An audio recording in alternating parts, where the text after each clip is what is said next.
example. We have to consistently set a good, godly example. Amen. It is difficult, but it's not impossible. Of course, it will be difficult. Throughout this chapter, Paul makes it clear that becoming godly requires training. Train yourself to be godly, it says. Since when has training been easy? You're not godly if you think, what would Jesus do? Then do it once. You've got to keep on and on and on and on. You have to keep on doing it. It's not a beginning, middle, and end type of training. It might start off with some basic training, and then it will move into some intermediate training, and then it will move on to some advanced training. But it's all training. Saints will be in some level of training until we die. We think it's impossible because we think we have to do it all by ourselves.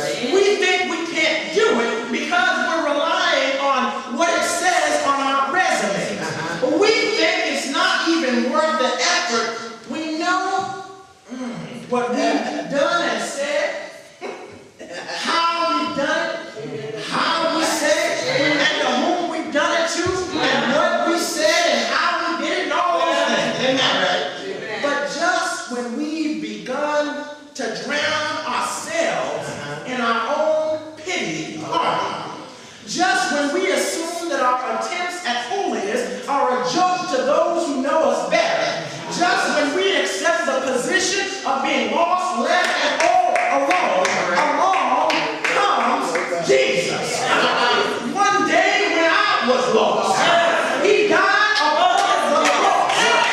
He shed the only blood that I get excited about. I don't know what it was for you, but I know it was the blood for me. He turned my impossibilities into showing up victories. He turned my difficulties into possibilities. He turned my I can't shoot, I know I can. Being a godly example of a true believer is difficult. But with Jesus as our perfect example and consistent provider of strength, we can. With Jesus, I know I can. If you ain't scared, say that. With Jesus, I know I can. We are called upon and charged as people of God to set not just an example, but a good example. Oh, it takes no real effort, saints of God, to set a bad example. Just do whatever you want, no matter who's watching. Just let anything fall out of your mouth, no matter how obscene. Just hang out wherever you like, no matter how seedy. Just hang out with any sort of people, whether they have their minds on crime or their minds on Christ. But to set a good, godly example, our text this afternoon teaches us that we in our speech and conduct must live an exemplary Christian life. Our text this afternoon shows us that we in our love and faith live it according and pleasing to God. Our text this afternoon shows us that we in our purity must be so that it will not ruin our reputation or ministry. Our family must see this example in us. Our friends must see this example in us. Those that hate us must see this example in us. Those that we secretly have hate for must see that example in us. Those that barely know us must see this example in us. Those that we have known all of our lives